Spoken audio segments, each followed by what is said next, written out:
আজকে তাদের উদ্দেশ্যে আমি একটা কথা বলবো, ভাই আপনি আমাকে বেদাতি বলে যদি আপনি শান্তি পান, আপনি আমাকে বেদাতি হাজারবার বলেন, আমার সার্টিফিকেট এটা দরকার। ঈদে মিলাদুন্নবী করার কারণে আমি বেদাতি হয়েছি, এটার সার্টিফিকেট আমার প্রয়োজন। আপনি আমাকে লিখে দেন, শুধু মুখে বলিয়েন না।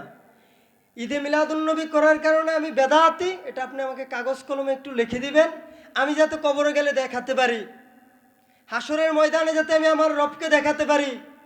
আমি কামলে ওয়ালার জুলুস করার কারণে, ঈদে মিলাদুন্নবী পালন করার কারণে আমাকে ট্যাগ লাগিয়েছে বেদাতি বলে। বেদাতি বললে সমস্যা আছে?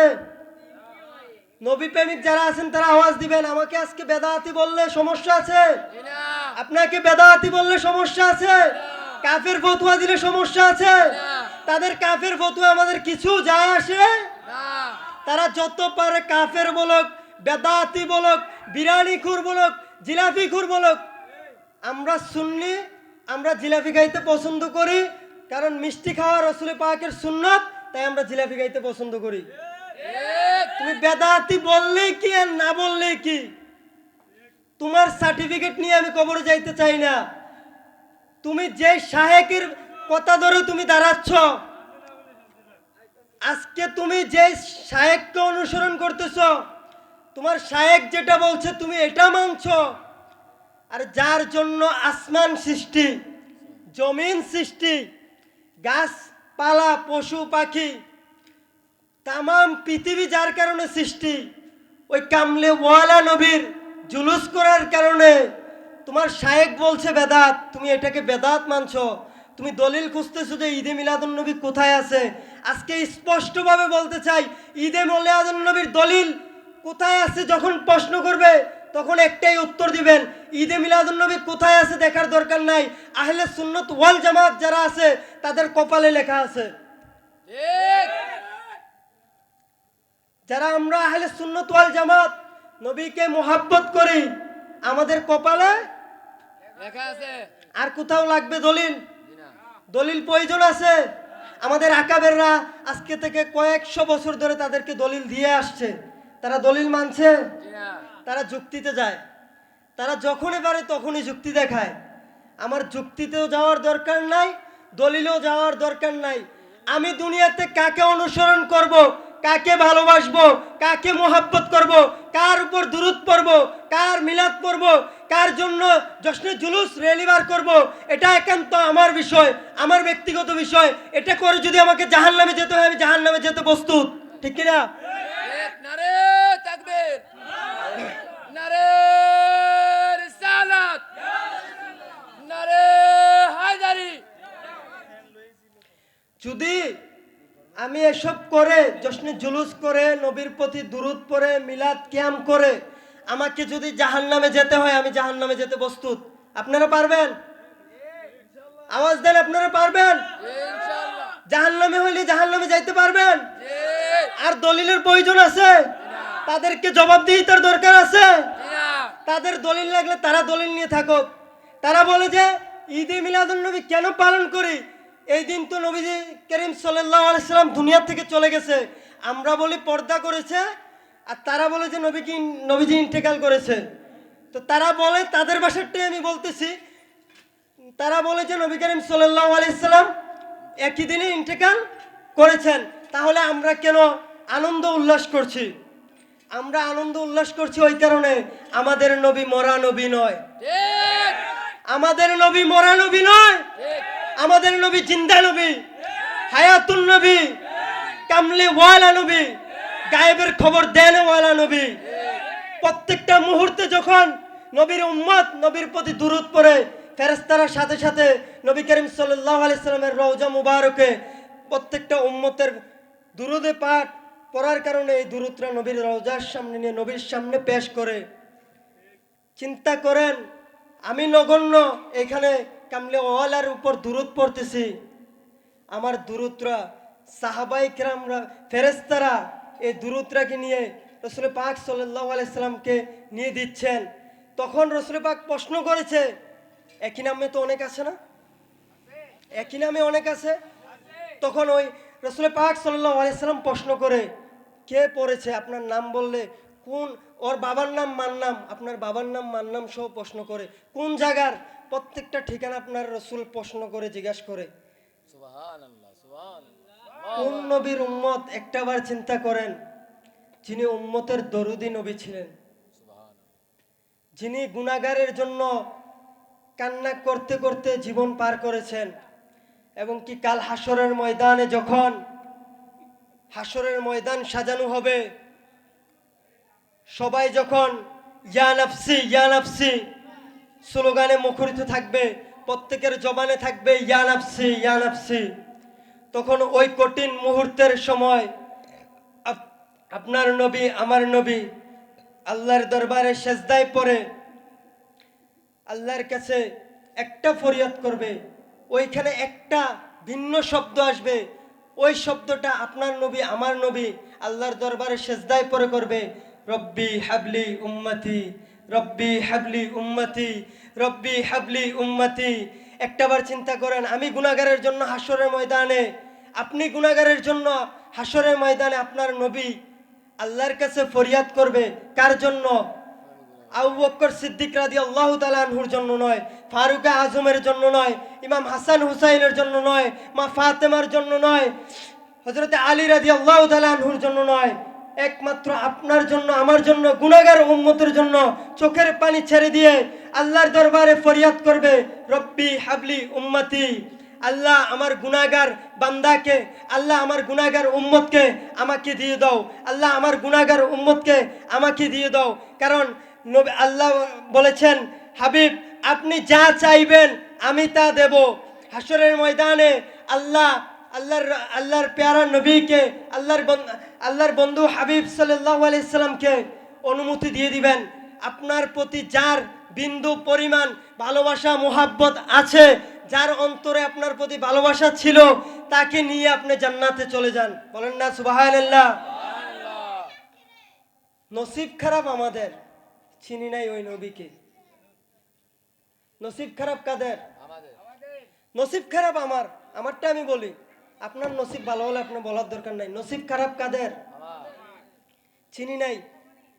যে কামলে ওয়ালা আপনার জন্য আমার জন্য কেঁদেছে, ওই কামলে ওয়ালার উপর মিলাদ পড়লে, দুরূদ পড়লে, কিয়াম করলে আজকে বেদাত হয়ে যায়। আফসোস ওই জাতির জন্য যারা টাকার কাছে ঈমান বিক্রি করেছে।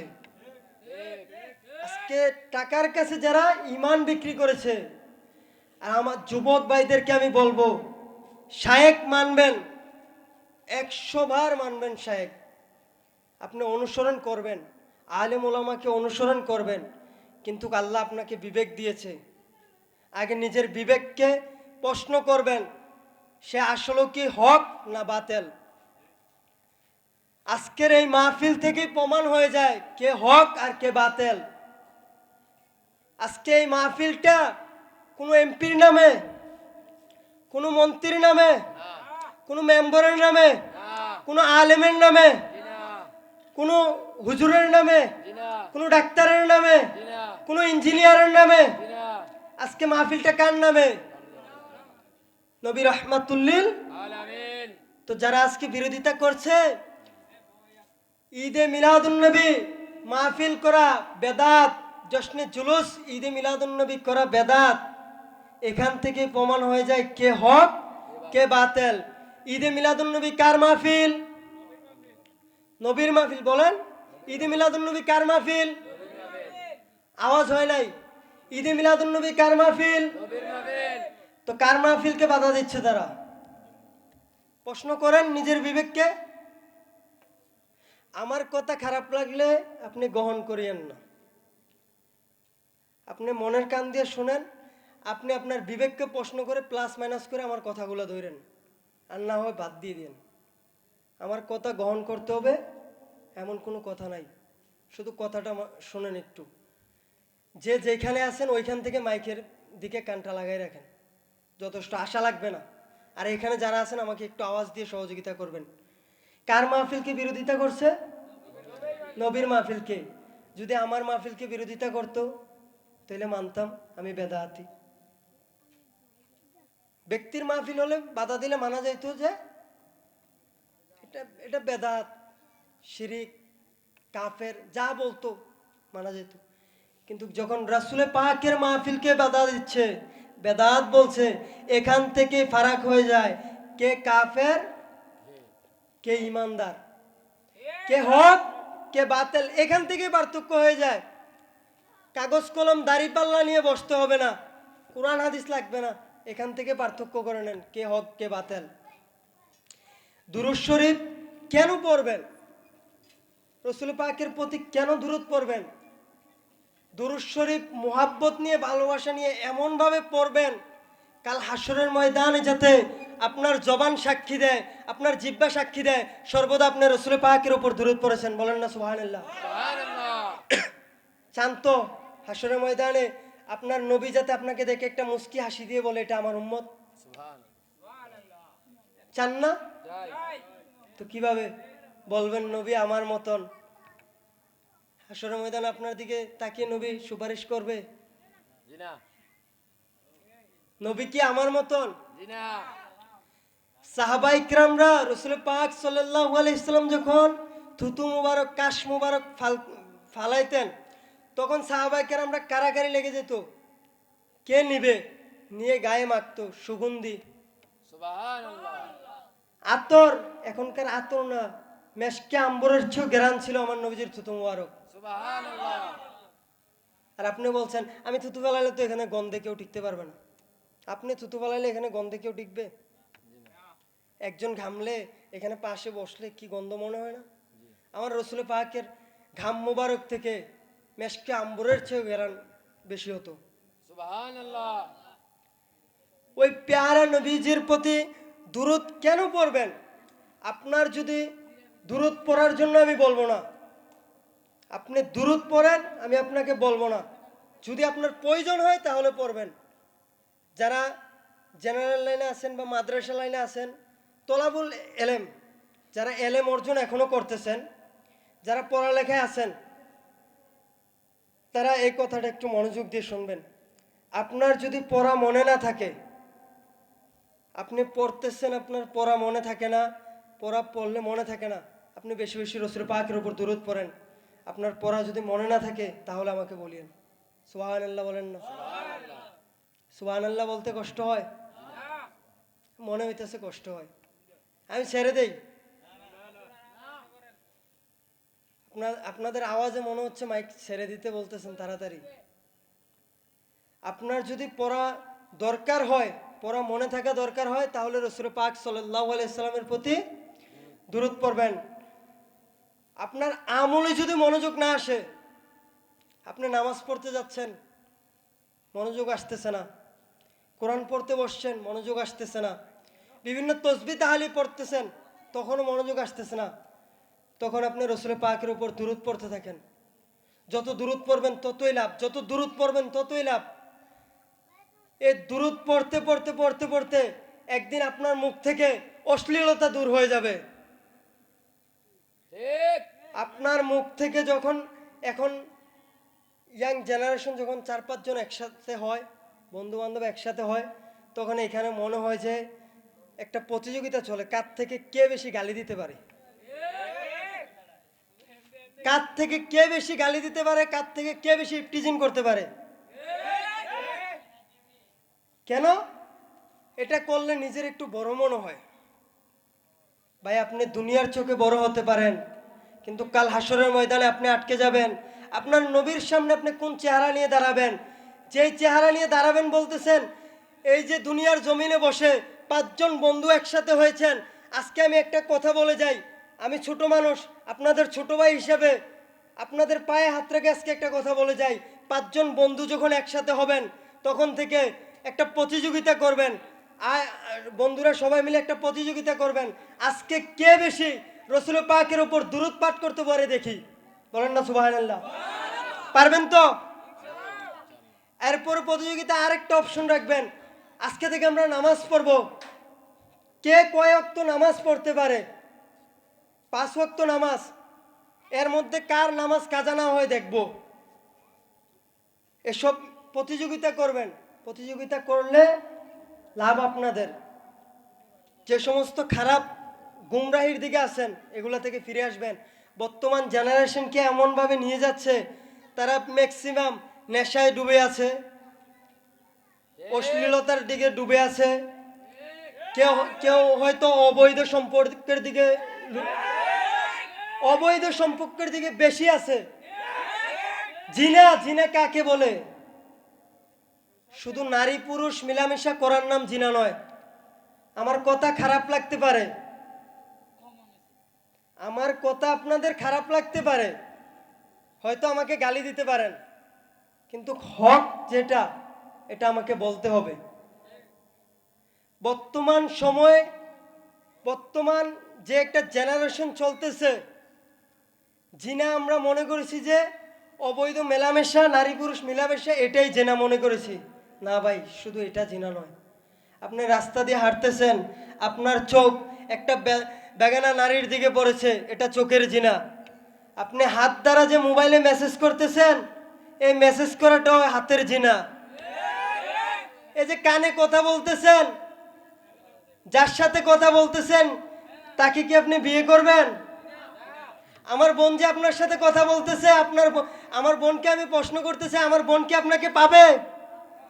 পাওয়ার কোনো ইচ্ছা নাই। তো কানে যে কথা বলতেছেন এটা কানের জিনা, চোখ দিয়ে দেখতেছেন চোখের জিনা, হাত দিয়ে মেসেজ করতেছেন হাতের জিনা। শুধু জিনা শুধু মিলামেশার নাম জিনা নয়।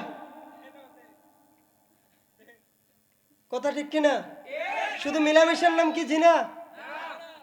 আপনি যে পাও দিয়ে জিনার দিকে আগাচ্ছেন ওটা পায়ের জিনা। যে জবান দিয়ে কথা বলতেছেন এটা জবানের জিনা, মুখের জিনা। তুমি শেষ বিচারের আদালতে ও দয়াল,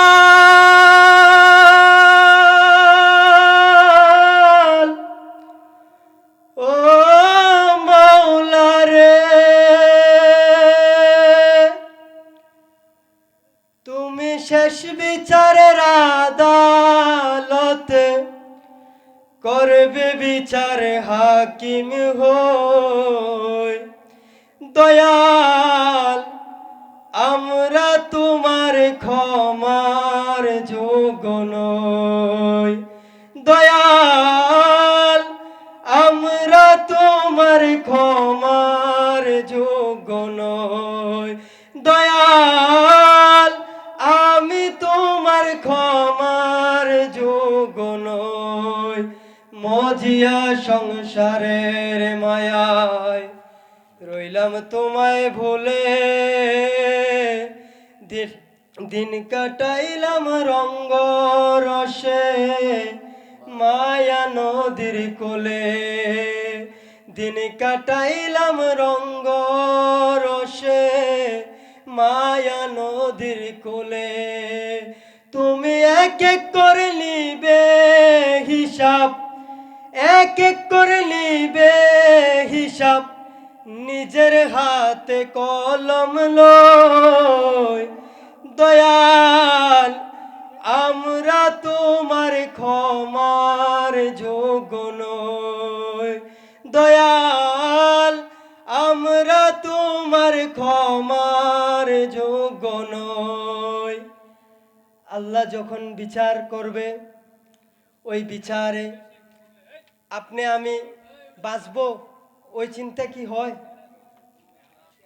আমি তো আল্লাহর দরবারে আটকে যাব, আপনি কি আটকাবেন না পার হয়ে যাবেন ওটা বলেন? যেই যেই সমাজে আমরা বসবাস করতেছি আর যেই পরিমাণ আমরা গুনাহ করতেছি, আপনার কি মনে হয় এ আমল দিয়ে হাসরের কাঠগড়া থেকে পার পেয়ে যাব? পার পাবো? আওয়াজ দিতে পারেন, আওয়াজ দিচ্ছেন না তো, আমাকে একটু আওয়াজ দিয়ে সহযোগিতা করবেন। আল্লাহর রসুল সাল্লাল্লাহু আলাইহি ওয়াসাল্লাম যখন উহুদের ময়দানে ছিলেন, একজন বিদ্যা সাহাবী, মহিলা সাহাবী, কি সাহাবী? পুরুষ না, পুরুষ না, মহিলা সাহাবী। আল্লাহ রসুলের প্রতি মহিলা সাহাবীর ভালোবাসাটা একটু দেখেন। ওই মহিলা সাহাবী যখন শুনছে, ওই যুদ্ধের ময়দান থেকে একটা গুজব ছড়িয়ে দিয়েছে রসুল পাক সাল্লাল্লাহু আলাইহি সাল্লামকে নাকি কতল করে দিয়েছে। নাউজুবিল্লাহ বলবেন না? আশিকেরা হোসেন আওয়াজ এর তো কম হলে তো হবে না। নাউজুবিল্লাহ একটু জোরে বলেন। যখন ওই বিদ্যা সাহাবী মহিলা সাহাবী শুনেছেন, তখন পাগল পারা হয়ে গেছে, আমার রসুলকে নাকি কতল করে দিয়েছে। এটা শুনে ওই বিদ্যা সাহাবী পাগল পারা হয়ে যুদ্ধের ময়দানের দিকে দৌড়াতে লাগলেন। তখন যুদ্ধের ময়দান থেকে একটা কাফেলা আসতেছে। তখন ওই বিদ্যা সাহাবীকে প্রশ্ন করেছিলেন ওই কাফেলা, ও মা আপনি কোথায় যাচ্ছেন? ওই বিদ্যা সাহাবার মহিলা সাহাবীর চোখে পানি, অজস্র পানি পড়তেছে। তখন তিনি জবাব দিয়েছেন, আমার রসুলকে নাকি কতল করে দিয়েছে, আমি যুদ্ধের ময়দানে যাচ্ছি। বলুন না সুবহানাল্লাহ। কেমন ভালোবাসা! মহিলা বিদ্যা সাহাবী, কেমন ভালোবাসা! রসুলকে কতল করেছে শুনে ওই যুদ্ধের ময়দানের দিকে দৌড়াচ্ছেন। তখন ওই কাফেলা বিদ্যা সাহাবীকে, মহিলা সাহাবীকে একটা উত্তর দিয়েছেন, আপনার সন্তানকে যুদ্ধের ময়দানে কতল করে দিয়েছেন, শহীদ করে দিয়েছেন। ওই বিদ্যা সাহাবার মন একটু খারাপ হয় নাই, দৌড়াতে লাগলেন, সামনের দিকে আগাতে লাগলেন। তখন আরেকটা কাফেলা যখন আবার আসতে লাগলো, তখন ওই বিদ্যা সাহাবাকে আবার প্রশ্ন করলেন, ও মা আপনি কোথায় যাচ্ছেন? তখন ওই বিদ্যা সাহাবা সেম উত্তর দিয়েছেন, আমার রসুলকে কতল করে দিয়েছে, আমি যুদ্ধের ময়দানের দিকে যাচ্ছি। বলুন না সুবহানাল্লাহ। ভালোবাসাটা একটু খেয়াল করেন। মহিলা সাহাবী বিদ্যা বয়স্ক। তখন ওই কাফেলা ওই বিদ্যা মহিলাকে উত্তর দিয়েছেন, আপনার স্বামীকে ওই যুদ্ধের ময়দানে শহীদ করে দিয়েছেন। বিদ্যা সাহাবী ওটা নিয়ে একটু মন খারাপ করে নাই, সামনের দিকে এগোতে লাগলেন, দৌড়াতে লাগলেন। তখন আরেকটা কাফেলার সাথে আবারও দেখা। তখন আবার সেম প্রশ্ন, সেম উত্তর। তখন ওই বিদ্যা মহিলাকে ওই কাফেলা বলল, আপনার বাবাকে ওই যুদ্ধের ময়দানে শহীদ করে দিয়েছেন। তখনও বিদ্যা সাহাবী থামে নাই, ওই যুদ্ধের ময়দানে দৌড়াতে লাগলেন। যখন যুদ্ধের ময়দানে গিয়ে পৌঁছলেন, তখন আমার প্যারা রসুল প্রশ্ন করলেন, ও মা আপনি এখানে কেন এসেছেন?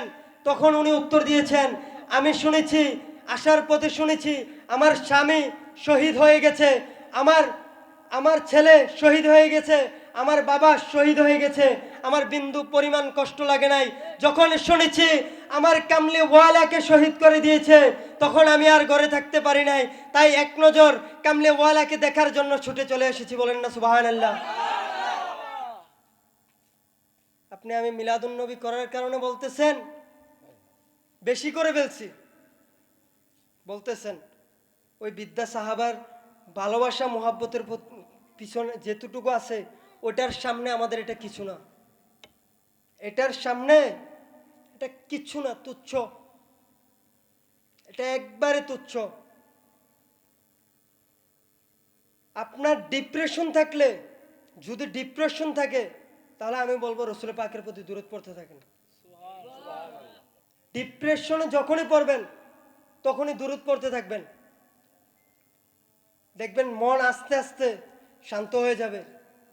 যখনই কষ্টে মুসিবতে পড়ে যাবেন, তখনই রসুল পাকের প্রতি দূরত পড়তে থাকবেন, দেখবেন দুঃখ কষ্ট অন্যদিকে চলে যাবে, মনে হবে যে আপনি এখানে নাই, আপনি আরেক জায়গায় আছেন। এমন মাঝে দূরত পড়বেন, মনে করবেন যে রসুল পাকের সামনে বসে বসে আপনি দূরত পড়তেছেন। সুবহানাল্লাহ। এমন ধ্যান রাখবেন, দুনিয়ার আপনার আশেপাশে কি হয়ে যাচ্ছে, কিয়ামত হয়ে যাক, রসুলের প্রতি মোহাব্বত নিয়ে এরকম বাজে দূরত পড়বেন, আপনার আশেপাশে কিয়ামত হয়ে যাক, আমার দেখার প্রয়োজন নাই। আপনি আমার মাকে যদি আজকে গালি দেন, আপনাকে আমি কিচ্ছু বলবো না। আপনি আমার বাবাকে গালি দিলেও আমি কিচ্ছু বলবো না। কিন্তু নবীজির শান-ও-মানে যদি আঘাত করেন, তখন আহলে সুন্নাত ওয়াল জামাতের একজনও চুপ থাকবে না। আপনি কার দিকে আঙ্গুল তুলছেন? আল্লাহ বলছে ওমা আরসালনাকা ইল্লা রাহমাতাল লিল আলামিন। যেখানে আল্লাহ স্বীকৃতি দিচ্ছে ওমা আরসালনাকা ইল্লা রাহমাতাল লিল আলামিন, সমস্ত জগতের জন্য, শুধু এই জগৎ, ওই যে একসময় বলে না বিশ্বনবী, বিশ্বনবী, বিশ্ব মানে কি জানেনি? যে বিশ্বনবী বলে সে আসলে আদৌ কি বিশ্ব কি এটা জানে? বিশ্ব জানবে। আমার যুবক ভাইরা এখানে আছেন যারা, তারা আমাকে একটা উত্তর দিবেন, বিশ্ব কাকে বোঝানো হয়েছে? বিশ্বকাপ ফুটবল খেলা বলেন না? বিশ্বকাপ ক্রিকেট খেলা বলেন না? বলেন না? আওয়াজ দেন। তো বিশ্ব কাকে বোঝানো হয়েছে? বিশ্বটাকে। আমার নবী কি শুধু বিশ্বর নবী, না কুল কায়নাতের নবী? আমার নবী আপনার নবী বিশ্বের নবী না কুল কায়নাতের নবী? শুধু আমার নবী মুসলমানের নবী, হিন্দুর নবী না? হিন্দুরও নবী, বৌদ্ধেরও নবী, খ্রিস্টানেরও নবী, মুসলমানেরও নবী, সবার নবী। গাছপালা, চন্দ্র সূর্য নক্ষত্র সবকিছুর নবী কে? আরে একটাবার চিন্তা করেন, আদম থেকে ঈসা পর্যন্ত প্রত্যেকটা নবী আমার আপনার নবীর উম্মত হওয়ার জন্য আল্লাহর কাছে দরখাস্ত করেছেন। কি করেছেন? আর সেই জায়গায় আমি আপনি ফিরি ফিরি হয়ে গেছি। ওই ফিরি জিনিসের কদর থাকে না। আপনারাই বলেন, ফিরি জিনিসের ওই যে যারা প্রেম ভালোবাসা আছে তারা বুঝবো, এটা ঠিকভাবে তারা বুঝবো। আমার আমার উদাহরণ ওদিক দিয়ে দেওয়া ছাড়া আর লাইন নাই, ওদিক দিয়ে দিতে হবে, তারা ঠিকভাবে বুঝবো। এত কষ্ট, এত কষ্ট কি লেগে? ওই হেবিডির লেগে আর কি, কার লেগে? হেবিডির কষ্ট হেবাডার লেগে, হেবাডার কষ্ট হেবিডির লেগে। তো তুমি যেই মানুষের জন্য এত কষ্ট, একটাবার চিন্তা করো না তোমার নবীর দিকে আঙ্গুল তুলতেছে, তুমি কেমন উম্মত হলে? তোমার সামনে তোমার নবীকে ছোট করে কথা বলছে, আর হাজার চাইলেও আল্লাহর রসুল নবী রাহমাতুল লিল আলামিনের শানুমান কেউ যদি চায় কমাবে, কেউ পারবে না, কশ্চিন কেন না। আর কেউ যদি বলে আমি শানুমান বলার কারণে রসুলের শানুমান বাড়বে, কশ্চিন কালেও না। নবীজির শানুমান কেউ বাড়াতেও পারবে না, কমাতেও পারবে না। আল্লাহ বলেই দিয়েছে ওমা আরসালনাকা ইল্লা হাবিব, আপনার যতটুকু যথেষ্ট, যেটা প্রয়োজন সব আমি দিয়ে দিয়েছি। এখানে অপশন রাখছে হাবিব দিচ্ছি, দেব, এই অপশন রাখছে? কি বলছে? দিয়ে দিয়েছি। আল্লাহর রসুলের শানুমান বলার কারণে আমরা গুনাহগার এর শানুমান বাড়তেছে। আমার শানুমান বাড়তেছে আল্লাহর রসুলের শানুমান বলার কারণে।